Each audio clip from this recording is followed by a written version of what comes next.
엘리후가 이제 등장을 하게 됩니다. 근데 이 엘리후가 증거하는 이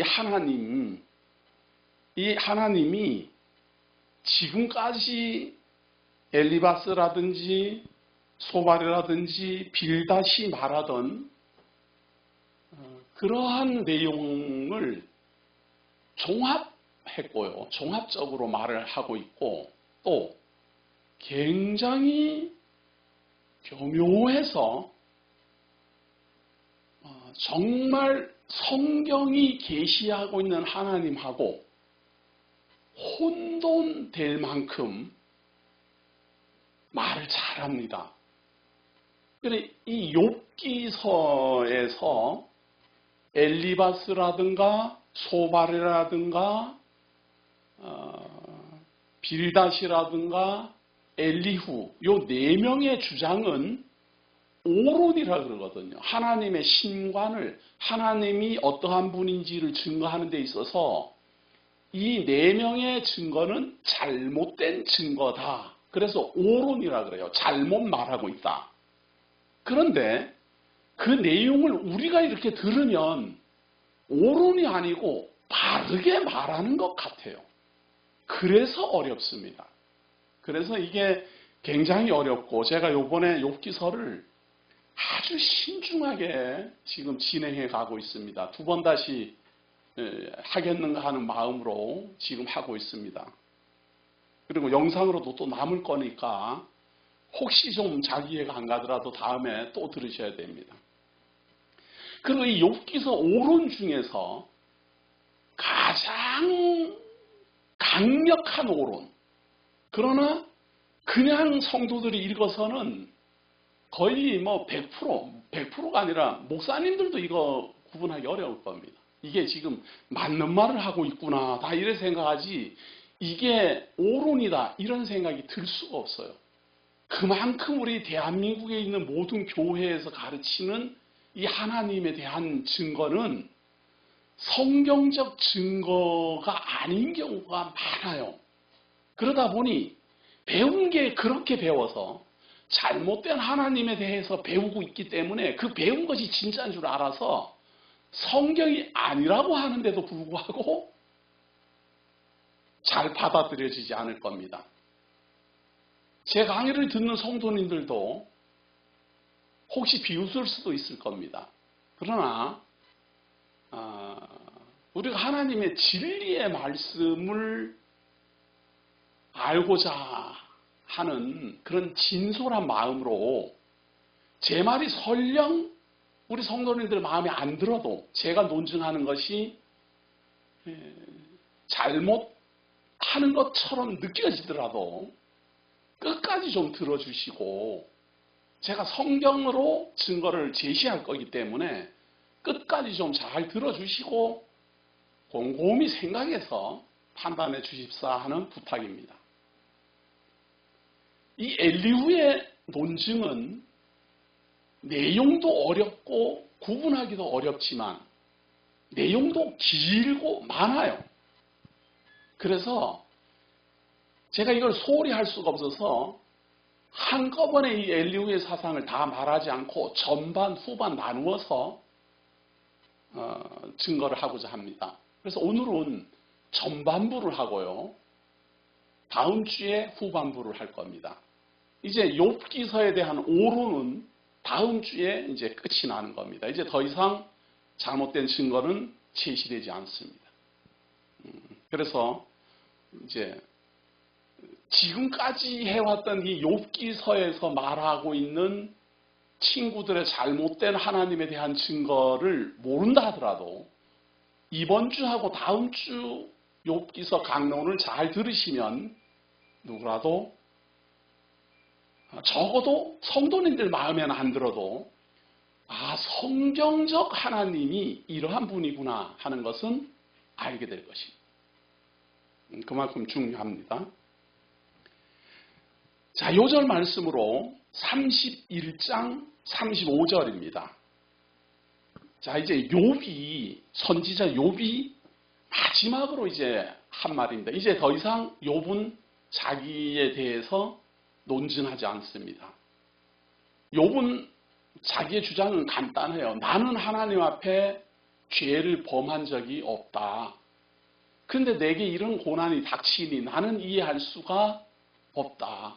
그래서 이것을 애매한 고난이라 이렇게 말해요. 억울한 고난이 아니고 애매한, 이해하기 어려운 고난을 내가 겪고 있다. 이것이 욥의 주장입니다.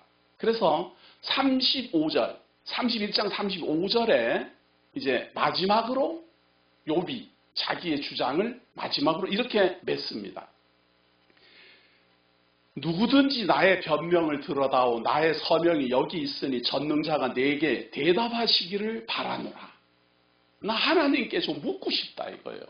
왜 내게 이런 애매한 고난이 일어났는지 하나님께 묻고 싶다. 그리고 사인까지 내가 했다 그 말이에요. 내가 분명히 이렇게 말했다라고 내가 분명히 밝힌다 이런 말입니다. 나를 고발하는 자가 있다면 그에게 고소장을 쓰게 하라. 혹시 내가 뭐를 잘못했다면 나를 좀 고소를 해라 말이죠. 내 이 내용을 가지고 내가 주장하는, 나는 하나님 앞에 죄를 범한 적이 없는데 왜 이런 고난을 내가 당해야 됩니까? 정말 이해하기 어렵습니다. 라고 내가 말을 분명히 했으니까 고소장 쓸 사람 써라 그 말입니다. 내가 그것을 어깨에 매기도 하고 왕관처럼 머리에 쓰기도 하리라. 내가 분명히 버리지 않고 그 고소장 그대로 내가 시인하겠다 그런 이야기죠. 내 걸음의 수요를 그에게 알리고 왕족처럼 그를 가까이 하였으리라. 내가 절대로 버리지 않고 정말로 그 고소장을 그대로 내가 그렇게 말했습니다라고 인정하겠다. 만일 내 발이 나를 향하여 부르짖고 바디랑이 함께 울었다면, 만일 내가 값을 내지 않고 그 소출을 먹고 그 소유주가 생명을 잃게 하였다면 밀 대신에 가시나무가 나오고 보리 대신에 독보리가 나는 것이 마땅하니라 하고 욥의 말이 그치니라. 이게 무슨 말인가 하면 내가 만약에 정말 죄를 범하고 거짓말로 이렇게 억울해하는 거, 거짓말로 이렇게 애매한 고난을 왜 내가 당하는지 모르겠습니다라고 말을 하는 것이라면, 그런 것이라면은 내가 벌 받는 게 마땅하다 그거예요. 그런데 나는 하나님 앞에 아무리 생각해봐도 내가 무슨 큰 잘못을 한 게 없는데, 그리고 또 수시로 하나님 앞에 속죄제사도 지냈는데 왜 내게 이런 일이 벌어지는가? 그래서 제가 지난주에 욥이 당하고 있는 애매한 고난은 우리들에게 본받으라는 것도 아니고, 욥을 본받아서 욥처럼 의로워지라는 뜻도 아니고, 하나님이 우리에게 애매한 고난을 당하는 우리 주 예수 그리스도에 대한, 죄 지은 적 없는, 죄를 알지 못하는 그분에게 이 세상의 모든 고통과 죄를 다 덮어씌워 도살장에 끌려가는 소처럼 십자가에 달려 죽게 하실 것에 대한 모형과 그림자로서의 예표다. 그러나 욥은 내게 왜 이런 고난이 일어나는지 나는 모르겠습니다. 이거거든요. 그래서 다음 주에 하나님이 욥에게 설명을 할 겁니다. 그러니까 그것은 이제 다음 주에 하나님의 답변을 보면 되고요. 자, 이제 욥이 이렇게 말을 하고 나니까 우리 성도님들이 생각하기에도 그렇고 내가 생각해도 그렇고, 욥은 그럼 자기가 의롭다는 말이냐? 모든 사람이 죄 아래 태어나 죄 속에 살다가 죄 속에 죽어가는데 욥은 이거 뭐냐? 자기가 의롭다라고 지금 자랑하는 것이냐? 라고 우리가 생각할 수 있잖아요. 저도 그렇게 생각할 수 있고. 근데 그렇게 생각하듯이 엘리후라는 친구도 욥을 향하여 그렇게 생각이 들었어요. 아니, 이 욥이 자기가 의롭다라는 거야? 자, 그러면 엘리후의 생각에는 무슨 생각이 드는가 하면, 의로운 사람에게 이런 고난을 당하게 하고, 의로운 사람이 이런 핍박을 받게 되고, 의로운 사람이 이런 큰 어려움을 겪게 만드는 분이 하나님이라면 하나님이 악한 짓 하는 것 아니냐, 이제 이런 이야기예요. 죄도 없는 자에게 고통을 주고 아픔을 주고 슬픔을 주고 망하게 했으니까 그럼 하나님이 악하냐? 이게 엘리후의 생각이에요. 우리가 생각할 때도 그런 생각 들만하지 않아요? 아무 죄도 없는데, 아무 죄도 없는 사람한테 사망이 임하고, 아무 죄도 없는 사람이 폐가 망신하고 집안이 망하고 온 식구가 다 죽고, 그러면 하나님이 이상한 분 아니냐? 이런 생각 들잖아요. 물론 지혜로운 분은 그렇게 생각한다면 우리 주 예수 그리스도가 십자가에 어떻게 달릴 수 있을까? 그 말도 생각이 나야 되는데 그런 생각 잘 안 나지요. 근데 제 말을 듣고 한번 생각해 보십시오. 만약에 하나님이 악한 자만 고난 가운데 있게 하는 분이라면 우리 주 예수 그리스도가 십자가에 달린 것은 이상한 겁니다. 일어나면 안 되는 일이 일어난 겁니다. 그렇죠? 그래서 하나님께서는 다른 자들의 당해야 될 심판을 대신 감당할 대속주가 있음을 욥의 통해서, 욥의 입을 통하여 미리 알려주려는 것이 바로 욥기서입니다. 그래서 욥도 그러잖아요. 고통 속에서 뭐가 뭔지는 모르겠지만 틀림없이 대속주가 올 것이다. 틀림없이 내가 하나님이 이 땅에 임하는 것을 보게 될 것이다. 이런 소망을 갖고 있잖아요. 내가 당하는 고통은 왜 일어나는 건지는 모르겠지만 대속주가 오시고 하나님이 임하실 것은 나는 안다. 이것이 욥의 입장입니다. 이제 엘리후는 그런 선지자가 아니에요.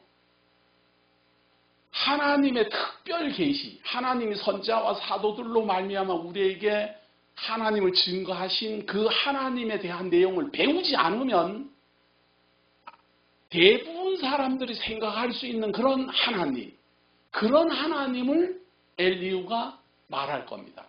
그런데 죄송하게도 그 엘리후가 말하는 그 하나님이 대부분 기독교인도 알고 있는 그 하나님하고 거의 유사합니다.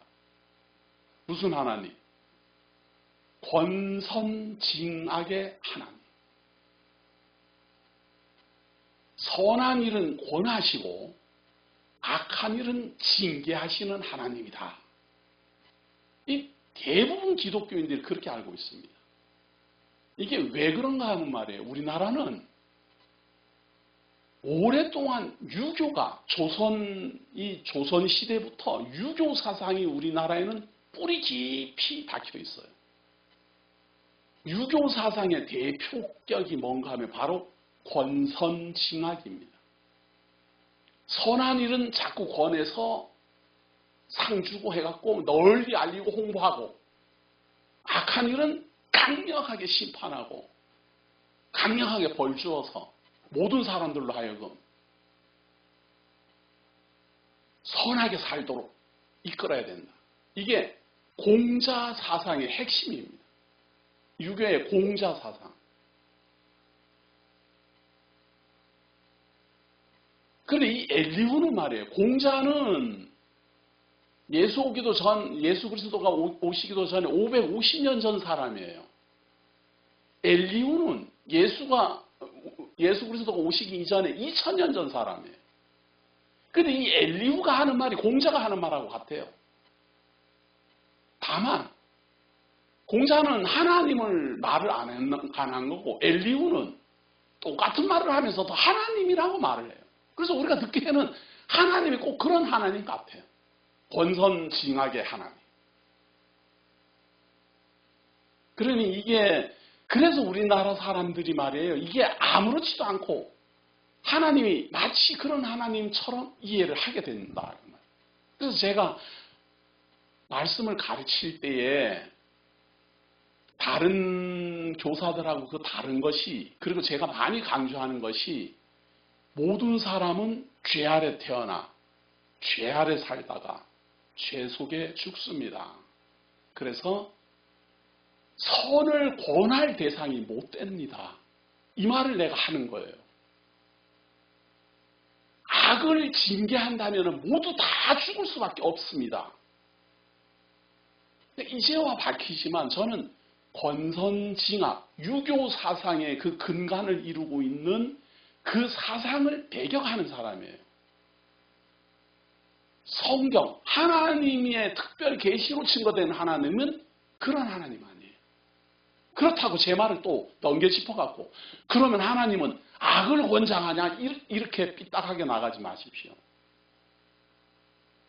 권선징악을 한다라는 전제는 뭔가 하면은 사람이 타락도 하지 않았고 선하지도 않은 상태에서 출발하는 게 권선징악이에요. 그래서 사람이 선한 일을 할 수도 있고 악한 일을 할 수도 있다라는 걸 전제한 거예요.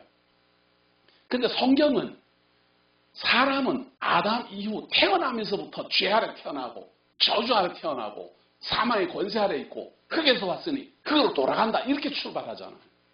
그러니까 다를 수밖에 없어요. 이렇게 다를 수밖에 없는데 어떻게 같은 하나님인 것처럼 알려지고 있느냐. 여기에 우리 온라인 복음교회에 중요한 사명이 있는 겁니다. 누가 무엇이라 하더라도 우리는 하나님이 선지자와 사도들로 계시하신 하나님을 증거해야 돼요. 그 좋은 내용으로 지금 엘리후라는 사람을 우리가 살펴보고자 합니다. 자, 32장 1절입니다.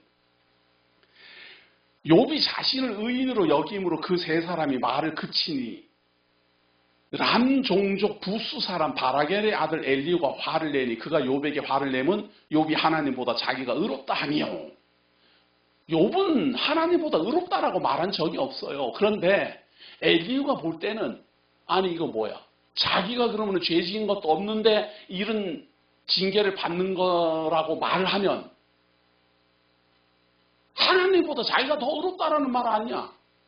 하나님은 죄도 없는 사람을 징계를 하고 말이죠. 악을 행하고 자기는 죄도 없이 징계를 받고 고난을 겪고 이렇게 말을 하면은 엘리후가 생각할 때는 아니 자기가 하나님보다 더 의롭다라는 거야?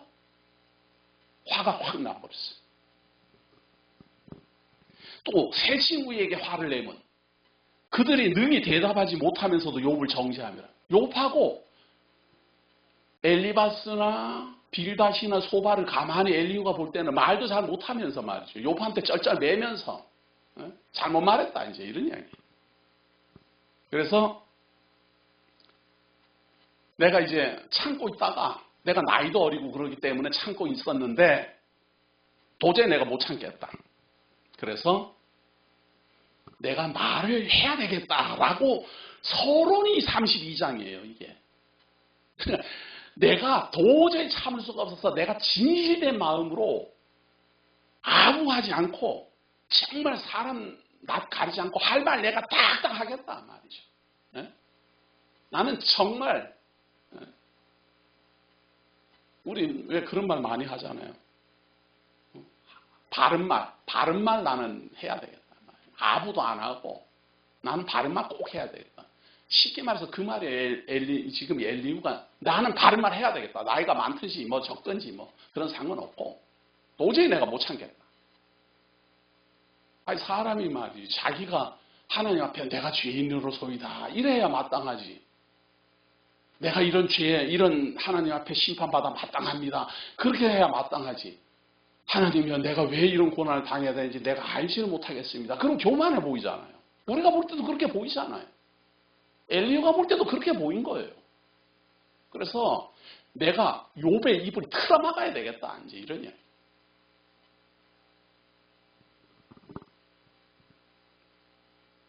(32장 8절) 한번 보세요. 32장 8절. 사람의 속에는 영이 있고 전능자의 숨결이 사람에게 깨달음을 주시나니 어른이라고 지혜롭거나 노인이라고 정의를 깨닫는 것이 아니니라. 그러니까 내가 나이가 어려서 참았는데 이제 하나님이 나를 깨닫게 하기 때문에 나이가 좀 적더라도 내가 말해야 되겠다. 그러니까 이 사람은 거짓말하는 게 아니에요. 자기는 정말로 깨달음이 있는 거예요. 지금 하나님에 대해서.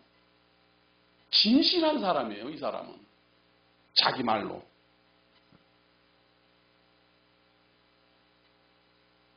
또 한번 보세요.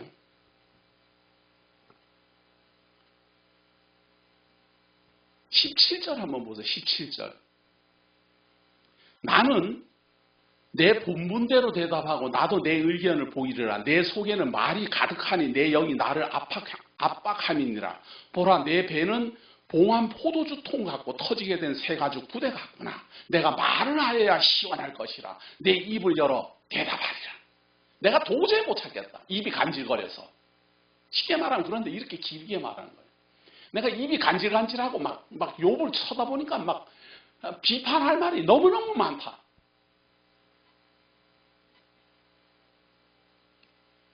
21절 보세요. 그러면서 나는 결코 사람의 낯을 보지 아니하며 사람에게 영광을 돌리지 아니하리니 이는 아첨할 줄 알지 못함이라. 만일 그리하면 나를 지으시니까 속히 나를 데려가시리로다. 나는 아첨 이런 거 필요 없다. 난 할 말 딱 솔직하게 해야 된다.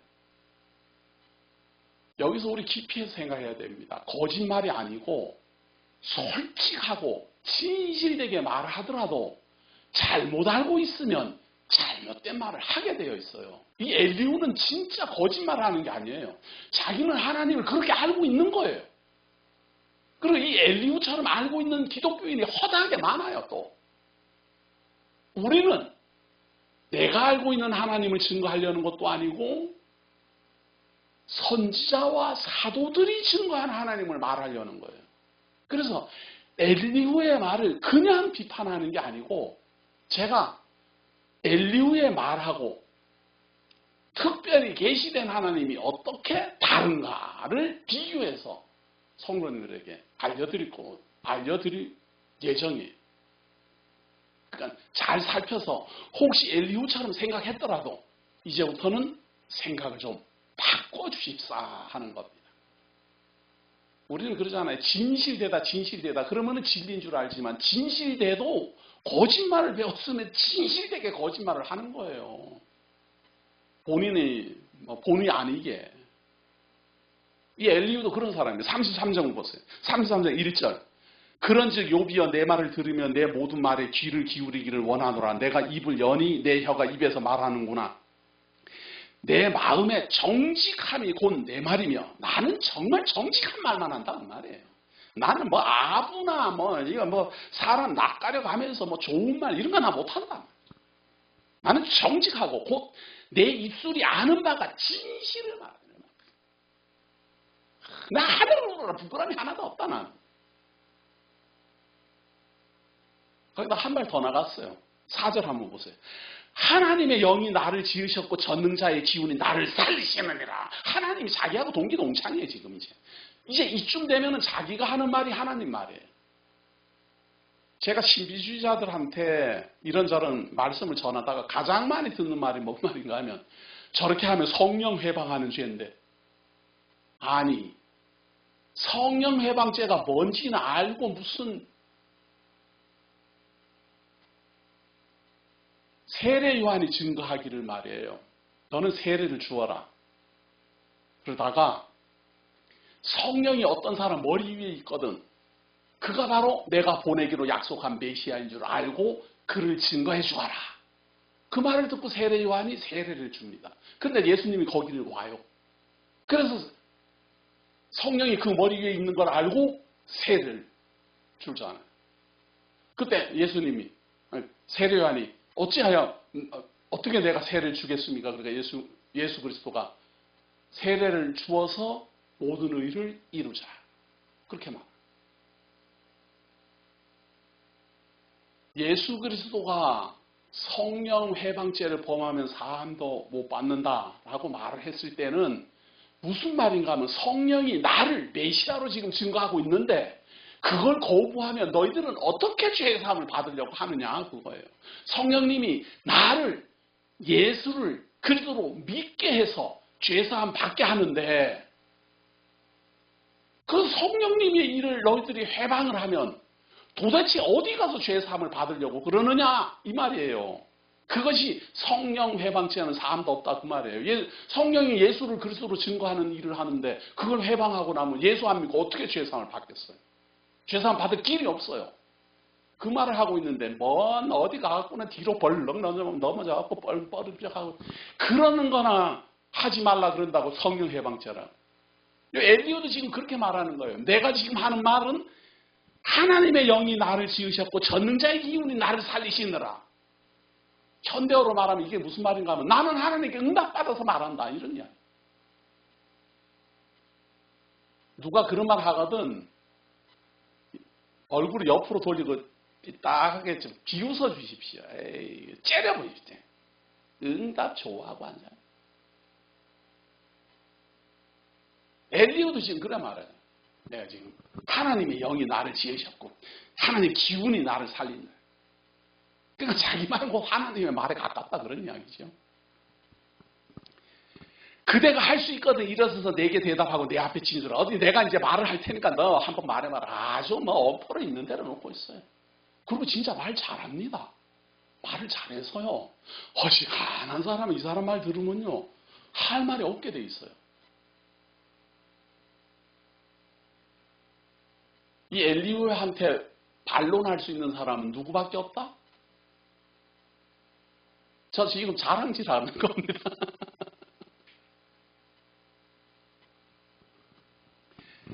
나와 그대가 하나님 앞에서 동의를 하니 나도 흙으로 지으심을 입었은즉 내 위엄으로는 그대를 두렵게 하지 못하고 내 손으로는 그대를 누르지 못하느니라. 그래갖고 하나님의 기운으로 너를 누르겠다 이런 이야기예요. 당신하고 나하고 똑같으니까 내가 하나님의 기운으로 너를 눌러버리겠다. 그대는 실로 내가 듣는 데서 말하였고 나는 그대의 말소리를 들었느니라. 내가 딱 들어봤더니 욥 당신이 하는 말은 딱 두 가지다. 그거예요. 내가 지금 욥이 지금까지 한 말을 다 종합적으로 들어봤을 때 딱 두 가지로 요약 딱 됩니다. 뭐냐 하면은 나는 깨끗하고 순전해서 불의도 없다. 사실은 욥이 하는 말은 나는 깨끗하고 순전하고 불의도 없지만 내가 이런 고통을 당하고 있으니 중보자가 나타나기를 바라느라. 이거잖아요. 근데 뒤에 말은 쏙 빼버리고 나는 깨끗하고 악인이 아니며 순전하다. 그 말만 했다는 거예요. 이런 거를 말 잘라서 하는 말이에요. 또 두 번째는 하나님이 나를 원수로 찾으시며 원수로 여기시고 압박하고 감시한다. 욥은 하나님이 지금 나를 잘못을 찾고 원수로 여기고 압박하고 감시하지만 반드시 하나님이 이 땅 위에 오실 것을 나는 바라고 소망한다. 그랬잖아요. 제 말을 듣고 언제 이래 말하면 곤란합니다. 제가 지금 말 다 했습니다. 욥기서. 근데 엘리후는 뒤에 말을 쏙 빼버리고 하나님이 나에게 잘못을 찾으시면 원수를 여기시고 압박하고 감사한다. 그러니까 이게 이런 말을 정말 잘 들어야 돼요. 이게 암만 진실하게 말해도 이렇게 꼬아서 말하잖아요. 지금 정확히 다 말 못하고. 그러니까 사람 말을 그대로 다 들으면 안 돼요. 자, 그러면서 이제 하나씩 밝혀나가는 거예요. 뭔가 하면은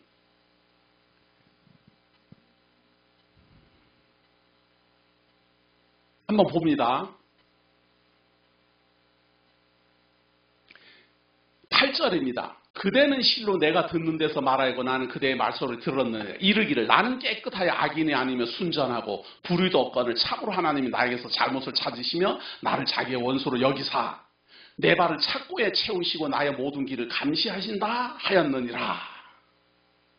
두 가지다 그 말이에요. 욥 당신은 죄가 없는데 지금 하나님이 나를 이렇게 압제하고 한다. 이 두 가지인데 내가 그대에게 대답하라. 내가 말해주겠다. 당신 그렇게 말했는데 욥은 사실은 그렇게 말 안 했는데도 당신 이렇게 말했지 하고는 막 덮어 씌우는 거예요. 이 말에 그대가 의롭지 못하니 하나님은 사람보다 크십니다. 너 말 잘못했다. 너 스스로 의롭다라고 하는 그 말 자체가 벌써 잘못이다 그거예요. 맞잖아요. 하나님 앞에 사람이 의롭다라고 하는 말은 잘못한 말이에요. 그런데 욥은 내가 하나님 앞에 잘못한 것이 없고 의로운데 이런 고난을 당하는 걸 보니 내가 이해할 수가 없습니다. 그래서 나의 중보자를 소망합니다. 이게 욥의 말이에요. 그런데 엘리후는 뒤에 말을 싹 빼버리고 너는 하나님 앞에서 의롭다라고 했으니까 그 말 자체가 벌써 잘못이다. 이런 게 참 어려운 거예요. 그러니까 앞에서 제가 강론했던 걸 기억을 해야만 이런 이 엘리후의 말이 뭐가 지금 잘못된 말인지를 알 수가 있어요. 혹시 앞에서 해왔던 강론 안 들었어도 이 시간만큼이라도 잘 들으세요. 눈 똑바로 뜨고. 지금 이게 굉장히 중요한 내용입니다. 여기 세 개의 신관이 지금 여기 다 나오는 거예요. 세 개 이방 종교의 신관이. 하나님께서 사람의 말에 대답하지 않으신다 하여 어찌 하나님과 논쟁하겠느냐. 하나님은 한 번 말씀하시고 다시 말씀하시되 사람은 관심이 없도다. 하나님은 논쟁 안 한다 그 말이에요. 그러나 말하고 또 말하고 그러는데 사람들이 관심을 안 두기 때문에 그게 무슨 말인지 못 알아듣는다. 요 너도 그렇다 그 말이에요. 너도 모르고 지금 하나님 다 말했는데 왜 내게 이런 애매한 고난이 일어나는지 모르겠다라고 하느냐 이거예요. 하나님 다 말했는데 너는 관심이 없어 지금 모르는 거다. 그래서 내가 알려주겠다 그 말이에요. 15절. 자, 하나님은 어떤 분인가 하면 말이에요. 사람이 침상에서 졸며 깊이 잠들 때나 꿈에나 밤에 환상을 볼 때 그가 사람의 귀를 여시고 경고로서 두렵게 하시니 이는 사람에게 그의 행실을 버리게 하려 하심이며 사람의 교만을 막으려 하시니. 하나님이 꿈에 말이에요. 경고도 하고 꿈에 나타나가지고 이상으로 막 보여주고 환상으로도 보여주고 그래서 겁을 막 준다는 거예요. 그래갖고 두렵게 만들어가지고 죄를 짓지 않도록 하신다. 하나님이 그렇게 한다는 거예요. 근데 관심을 안 두니까 그걸 못 듣는다는 거예요. 그래갖고 대한민국에 만날 꿈꾸고 뭐 응답받고 다 그러잖아요. 관심을 두면 그게 보이는데 그게 성경이 말하는 게 아니고 엘리후라는 이 사람이 하는 말이에요. 엘리후가 생각하는 하나님은 어떤 분인가 하면 꿈에 나타나서 환상으로 경고도 하고 겁도 주고 막 이렇게 한다 이 말이에요. 성경이 말하는 하나님이 아니고 엘리후라는 사람이 생각하는 하나님, 그런 하나님.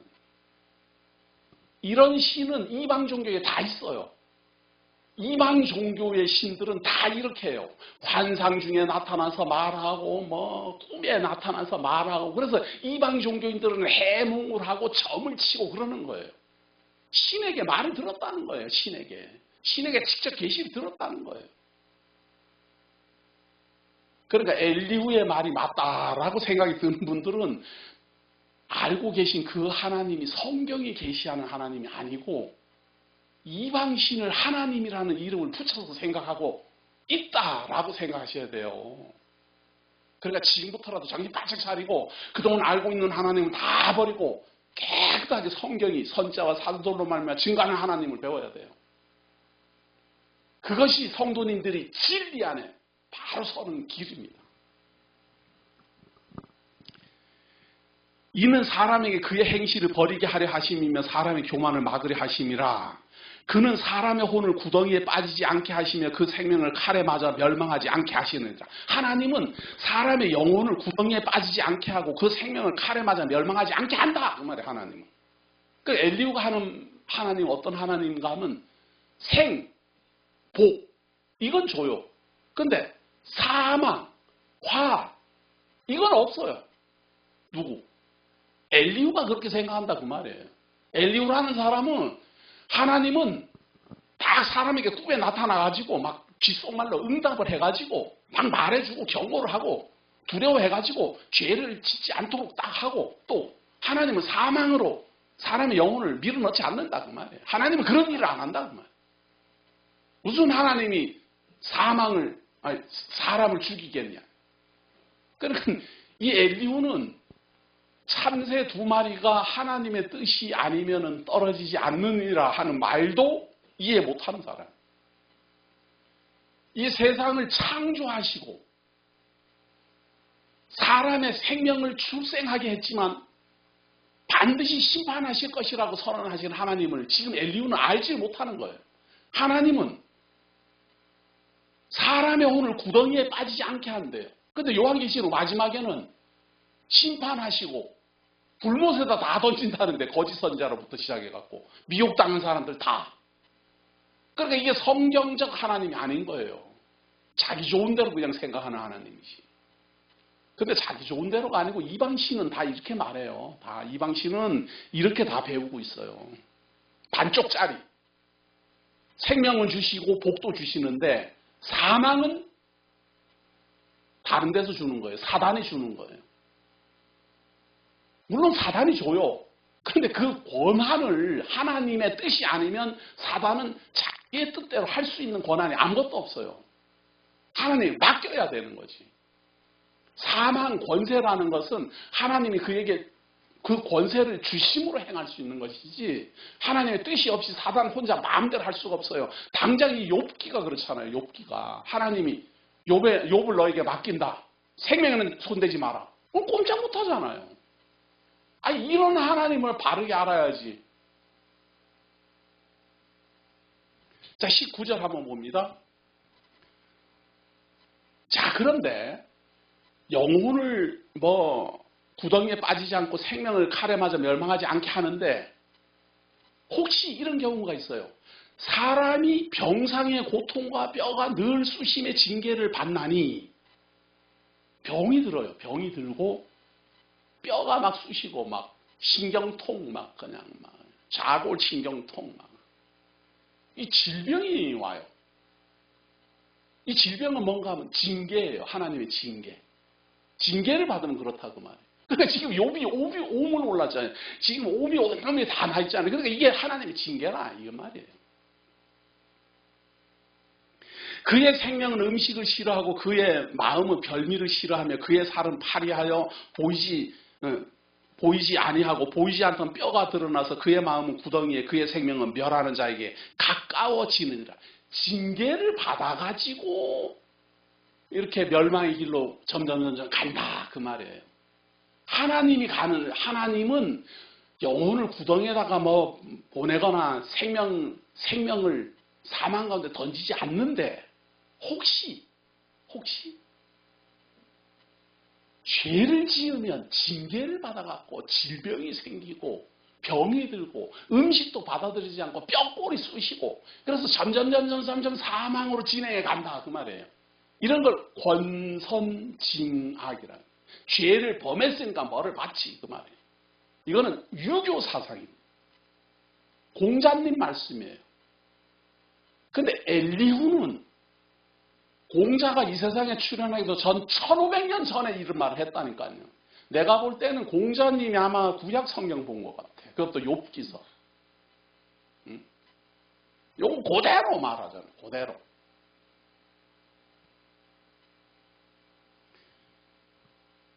자, 그러면 어떻게 되느냐. 죄를 범해가고 이제 징계를 받으면 이제 하나님은 안 하는데 누가 하는지는 몰라요. 혹시 징계를 받아가지고 죽음에 점점 가까워진다 그 말이에요. 죄를 범해가고 이제 가까워지는데 그럴 때는 해결책이 있어요. 해결책이 뭔가 하면 만일 일천 천사 가운데 하나가 그 사람의 중보자로 함께 있어서 그의 정당함을 보일진데 하나님이 그 사람을 불쌍히 여기사 그를 건져서 구덩이에 내려가지 않게 하라. 내가 대속물을 얻었다 하시리라. 누군가가 대신 천사처럼 깨끗한 존재가 하나님 앞에 이 사람은 죄가 없습니다 이렇게 증언을 해주면 하나님이 그 천사를 대속물로 받고 용서해준다 그거예요. 이런 사상 때문에 공로주의가 나온 거예요. 우리 기독교는 그런 거 잘 안 하지만 천주교는 성자를 엄청나게 앞세우잖아요. 성모 마리아에게 왜 기도하는가? 그들은 성모 마리아 당신들은 성모 마리아를 믿는다면서 이래 말하면 화를 벌컥 냅니다. 성모 마리아 믿지 않아요. 근데 왜 성모 마리아한테 기도하는가 하면은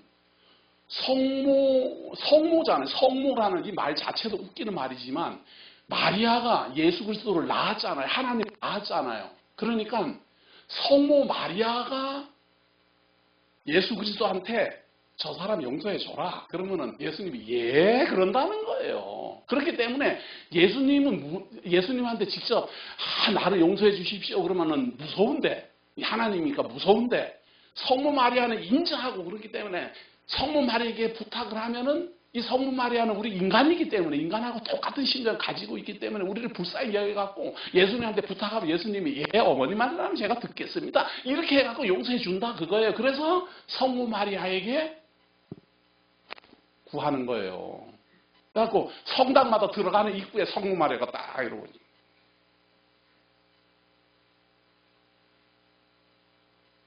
그 말이나 엘리후가 여기서 지금 이 하는 말이나 천사들 중에 누가 대신 나를 하나님 앞에 잘 이렇게 말해주면 하나님이 내가 대속물을 받았다 하고 용서해 줄 것이다 이런 말이에요. 천주교가 이걸 보고 따라하는 것 같아요. 이런 데서 공로주의가 나오고 성자 사상이 나오는 거예요. 와, 어느 성자가 기둥 위에 올라가고 있대. 그래서 그 성자의 능력으로 내가 죄사함을 받을 수 있고 교황이 나를 대신하여 참 죄사함을 구하면 하나님이 그 말을 들어줄 것 같고 이런 생각이 바로 엘리후의 생각이에요. 제 말 듣고 엘리후만 그랬다고 생각하지 마십시오. 이렇게 생각하는 사람 많아요.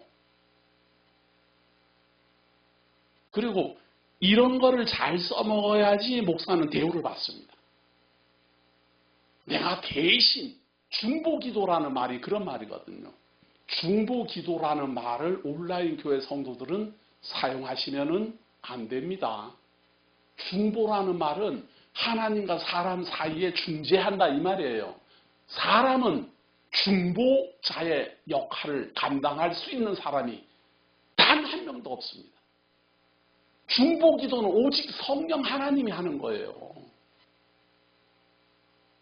그래서 우리는 성도를 위하여 기도하고 이건 중보기도라는 말을 하면 안 돼요. 목사를 위하여 기도하고 장로님을 위하여 기도하고 권사님을 위하여 기도하고 성도들을 위하여 기도할 수는 있어요. 이거는 어디에 근거하는 건가 하면 어느 집이 있든지 들어가면 평안을 빌어요. 어느 집이 들어가면 하나님께서 이 집안에 평안을 주시옵소서 하고 평안을 빌고 그 평안이 그 집안에서 받아들이면 거기에 머물러 있고 받아들이지 않으면 그 평안이 내게로 와요. 그런 의미에서의 기도예요. 그리고 우리가 성도를 만나서 기도하고 참 하나님 앞에 참 이 어려운 고통 속에서 벗어나게 해달라고 기도하고 하는 것은 옳은 일이고 또 성도도 그렇게 해야 돼요. 그게 내 성도들을 사랑하는 방법이기도 하고 병든 자 있느냐 장로들을 불러서 기름을 바르며 기도하라. 이건 중보기도라는 말을 붙이면 안 돼요. 그냥 성도니까 같은 성도로서 기도하는 거예요. 같이 아파하고 공감하고. 근데 여다가 거창하게 중보기도 이런 거 갖다 붙여놔. 그 단어 선택이 잘못됐다 그 말이에요. 제 말 또 오해해갖고 그 목사는 나무 위에서는 기도하면 안 된대.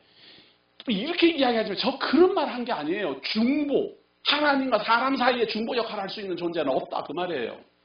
지금 이게 중보자라는 말이잖아요. 여기 고대를 한번 보세요. 만일 일천 천사 가운데 하나가 그 사람의 중보자로 함께 있어서 그의 정당함을 보일진데 하나님 그 사람을 불쌍히 여기사 그를 건져서 구덩이에 내려가지 않게 하라. 내가 대속물을 얻었다 하시리라. 하나님은 천사를 대속물로 중보자로 세운 적이 없어요. 약속한 적도 없고. 오직 하나님은 예수 그리스도만 중보자로 삼았어요. 그리고 이 예수 그리스도에게 중보기도 할 수 있는 자격은 성령 하나님만 갖고 있어요. 분명하게 아셔야 돼요. 그래서 이런 걸 보고 뭔 성자니 뭐니 그런 걸 말하면 안 됩니다. 야, 이런 식으로 이제 하다 보면 이 욕기서 해야 되네. 이거 해야 됩니다. 중요하기 때문에.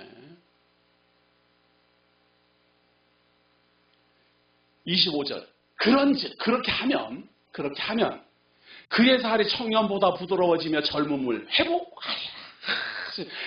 누군가가 나를 대신하여 그렇게 해주면 이제 회복된다. 이거를 그대로 써먹어야 되는데 내가 성도들을 위하여 중보기도를 해드리면 회복이 되고 가정의 평안이 임하고 사업이 번창하고 말이죠. 하나님이 제 기도를 들어주셔서 이 가정이 원활하게 돼가고. 강 목사는 이걸 알면서도 못해갖고 문제예요. 근데 성령님 저는 말이에요. 이런 게 있어요. 모르고서는 할 수 있어요. 모르고서는. 이렇게 잘못 배웠으면 잘못 배운 대로 모르고 할 수는 있어요. 근데 제가 알아버렸어요. 알아버린 거를 성도들이 모른다라고 해서 모르는 척하고는 못해요. 저는 그런 거는 못해. 표가 확 나버려요. 그러니까 아유 이렇게 해가지고 교회가 부흥이 되겠나 그렇게 생각하면서도 못해요. 모르면 제가 하는데 이미 다 알아버렸어요. 제가 잘못된 사상이 뭔지, 이게 하나님을 중보자를 어떻게 잘못 가르치고 있는지를 제가 먼저 알아버렸어요. 그래서 제 소망은 지금 현재는 답을 얻으려는 마음이 거의 이제는 없어요. 지금 현재는 우리 성도님들의 협력을 받아서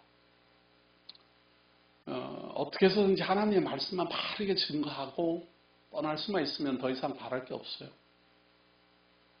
평가는 뭐 후대 안 해도 괜찮아요. 저는 그냥 하나님 앞에서 그래 바르게 하려고 너 애 썼다. 그 말만 들으면 돼요. 저는 애를 쓰는 거예요. 뭐 거기에 대한 대가를 받으려는 게 아니고 하나님이 내게 주신 사명이 이런 내용을 이렇게 보면서 이렇게 읽어가면서 이렇게 판단해내기가 많이 어려워요. 어려운데 하나님 저같이 참 세상적으로 큰 뭐 별 볼 일 없는 사람이 저는 이렇게 읽으면 그냥 이게 보여요. 그게 너무 감사한 거죠. 자, 26절 한번 보세요. 여기는 또 더 재미있는 말이 나와요. 그는 이제 징계를 받는 사람이에요. 그 징계받는 사람이 하나님께 기도함으로 하나님이 은혜를 베푸사 그로 말미암아 기뻐 외치며 하나님의 얼굴을 보게 하시고 사람에게 그의 공로를 회복시키시느니라. 그가 사람 앞에서 노래하여 이르기를 내가 범죄하여 옳은 것을 쳤으나 내게 무익하였구나. 하나님 내 영혼을 건지사 구덩이에 내려가지 않게 하셨으니 내 생명이 빛을 보겠구나 하리라. 이제 징계를 받으면 이렇게 기도하라 이 말이에요. 이래서 여기에서 이런 것 때문에 금욕주의가 나온 거예요.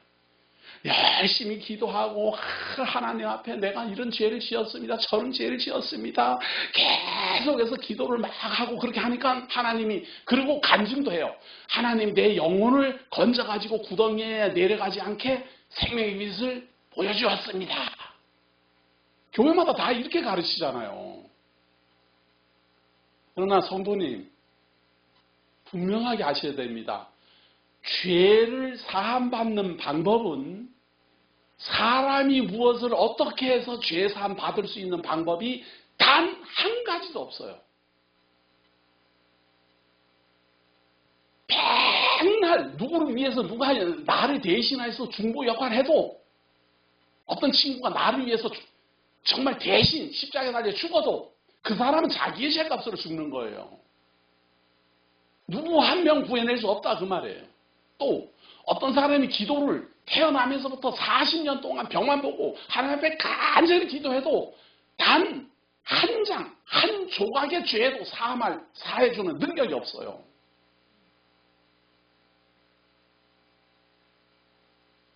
우리를 생명에서 구원하시고 우리를 사망에서 구원하시고 우리에게 죄사함을 베푸시는 것은 오직 하나님의 은혜로만 가능한 거예요.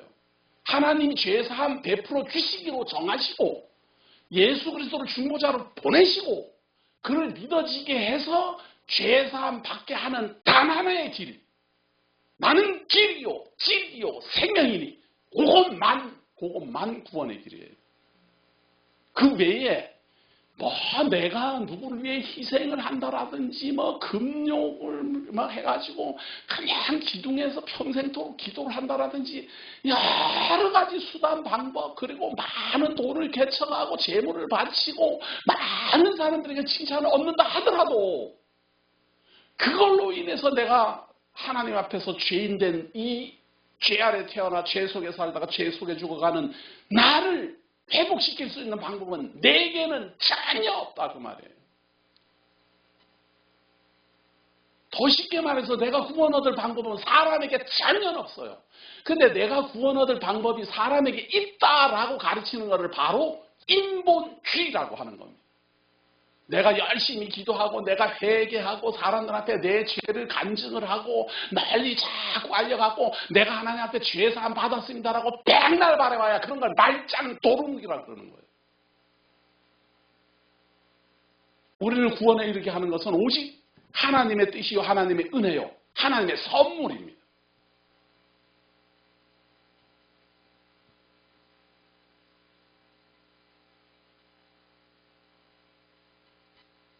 자, 29절하고 봅니다. 실로 하나님이 사람에게 이 모든 일을 제삼 행하시면 그들의 영혼을 구덩이에 이끌어 생명의 빛을 그들에게 비추려 하심이니라. 욥이여 내 말을 귀담아 들으라. 잠잠하라. 내가 말하리라. 만일 할 말이 있거든 대답하라. 내가 기쁜 마음으로 그대를 의롭다 하리니 그대는 말하라. 만일 없으면 내 말을 들으라. 잠잠하라. 내가 지혜로 그대를 가르치리라. 그러니까 엘리후의 말은 뭔 말인가 하면 말이에요. 그냥 나를 위해서 어떤 누군가가 나를 위하여 대속제물이 되든지 이래가지고 말이에요. 이런 걸 공양이라 그래. 불교 용어로는 공양. 누구를 위하여 내가 나를 희생한다. 그런 거거든요. 그걸 보시라고도 그래요. 그 중에 가장 하나님이 신이 가장 기뻐하는 공양이 뭔가 하면 인신공양. 사람을 바치는 거예요. 이게 바로 이방사상이에요. 이방사상.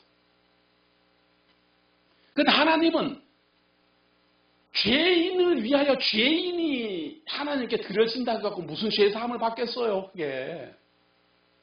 나를 위하여 희생제물이 되고자 한다면 죄 없는 자가 희생제물이 되어야 되는데 죄 아래 태어나 죄 아래 살다가 죄 속에 죽어가는 어떤 누가 죄 없는 자가 있느냐 그 말이에요. 그렇기 때문에 사람에게서는 죄사함을 이루어낼 수 있는 방법이 전혀 없다라는 게 선지자들과 사도들로 말미암아 증거된 하나님이에요.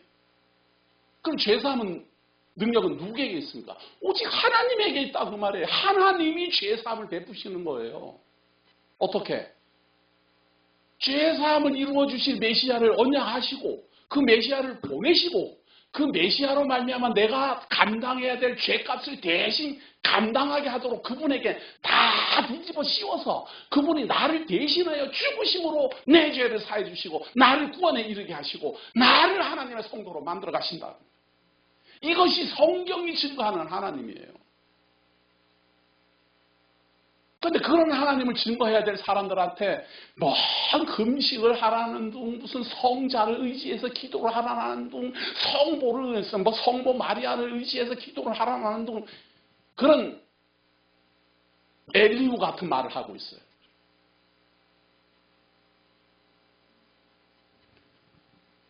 근데 제 말을 들으면서 야 엘리후가 말 잘못했구나 이렇게 생각하시지만 제 강의를 안 듣고 스스로 요 욥기서 또 33장 읽어보면 맞네 이런 생각 들게 돼 있어요. 왜 그런가 하면 우리나라 사람들은 모두 다 공자 사상을 기본적으로 깔고 있어요. 그렇기 때문에 그 공자 사상에 의한 신을 기독교에서 이 성경이 말하는 하나님으로 우리가 자꾸 착각을 한다 그 말이에요. 우리 주 예수 그리스도가 독생하신 하나님이 왜 이 땅에 오셨는가 하면 사람에게서는 방법이 없기 때문에 하나님이 그 방법을 제시하신 게 그리스도예요. 만약에 사람이 기도를 열심히 하고 사람들 중에 누가 중재자 역할을 하고 아주 천사처럼 깨끗한 사람이 있어갖고 나를 중보자가 되었다면 예수 그리스도가 뭐하러 와요? 오실 이유가 하나도 없지. 너희들이 알아서 죄사함 받아라 그 말. 기도 잘 열심히 하고 열심히 해라. 만약에 그런 방법이 있으면은 그리스도가 오실 이유가 하나도 없어요. 그런데 왜 하나님께서는 창세 전부터 그리스도를 언약을 하셨고 마침내 그분이 하늘에서 이 땅에 내려오셨는가 하면 죄 아래 태어난 사람에게서는 죄사함 받을 방법도 구원에 이를 방법도 생명을 얻을 방법도 하나님 성도 될 방법도 없기 때문에 약속을 미리 하시고 없기 때문에 예수 그리스도가 직접 오셨고 없기 때문에 그분을 믿음으로 말미암아 구원에 이르게 하는 이것이 기독교의 핵심이고 기쁜 소식이고 복음입니다. 이걸 날마다 배우면서도 엘리후의 말을 들으면 그거 맞는 것 같은데 기도 열심히 하고 뭐 중보자를 세우고 막 그냥 대신 중보자가 없으면 재물이라도 많이 바치고 돈이라도 많이 바치고 봉사 많이 하고 그러면 하나님이 기뻐하시지 않나? 거기다 아주 큰 소리 딱 엘리후가 다 이렇게 오론을 말해놓고는 욥 할 말 있으면 해봐라. 욥은 말 안 해요. 그래서 제가 대신 말하잖아요. 지금. 에베소서 2장 1절 봅니다. 에베소서 2장 1절. 에베소서 2장 1절 봅니다.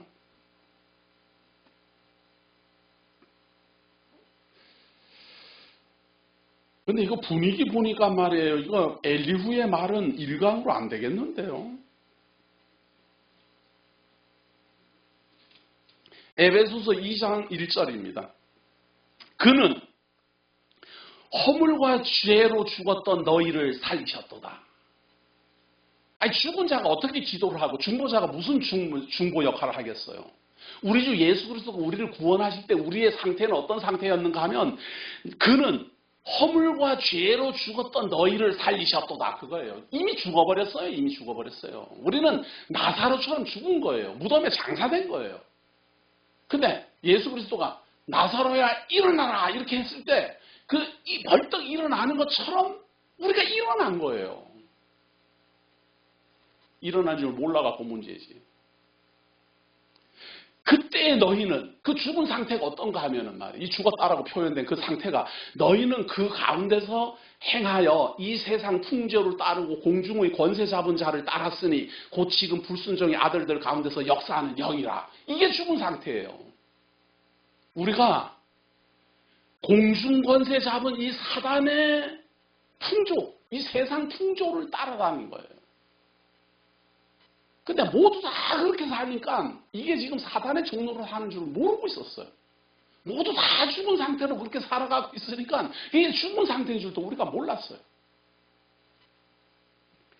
전에는 3절, 이제는 그런데 알아요. 3절. 전에는 우리도 다 그 가운데서 우리 육체의 욕심을 따라 지내며 육체와 마음에 원하는 것을 하여 다른 이들과 같이 본질상 진노의 자녀였더니 그래서 똑같은 죄인이었어요. 우리도 다. 그런데 긍휼이 풍성하신 하나님이 우리를 사랑하신 그 큰 사랑을 인하여 허물로 죽은 우리를 그리스도와 함께 살리셨고 또 함께 일으키사 그리스도 예수 안에서 함께 하늘에 앉히시니 이는 그리스도 예수 안에서 우리에게 자비하심으로써 그 은혜의 지극히 풍성함을 오는 여러 세대에 나타내게 하려 하심이라. 이걸 증거하라고. 하나님이 예수 그리스도로 말미암아 우리를 구원하시고 죄사함 이르게 하시고 죽은 자를 살려냈다라는 걸 자꾸 증거하게 하시려고 우리에게 죄사함을 구원을 베푸셨다. 8절. 너희는 그 은혜에 의하여 믿음으로 말미암아 구원을 받았으니 이것은 너희에게서 난 것이 아니요 하나님의 선물이다.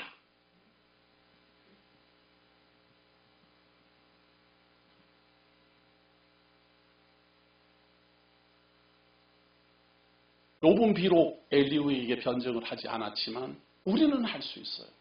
욥은 선지자이거든요. 지금 그리스도를 예언하는 입장이에요. 우리는 그 예언된 대로 오신 예수 그리스도를 우리는 다 보았고 믿었고 그분으로 말미암아 죄사함을 받잖아요. 결코 우리의 공로나 어떤 사람의 선한 행동이나 어떤 하나님 앞에 정말로 드러낼 만한 의로움을 가지고 우리가 구원에 이르는 게 아니라 우리 주 예수 그리스도를 욥이 그렇게 기다리던 그 중보자를 욥이 그렇게 소망하던 하나님을 직접 보고 그분을 믿음으로 말미암아 구원을 선물로 받은 사람이에요. 죽은 자리에서 살아난 사람이에요. 공중 권세 잡은 자에게서 해방을 얻은 사람이에요. 이것이 기독교 복음입니다.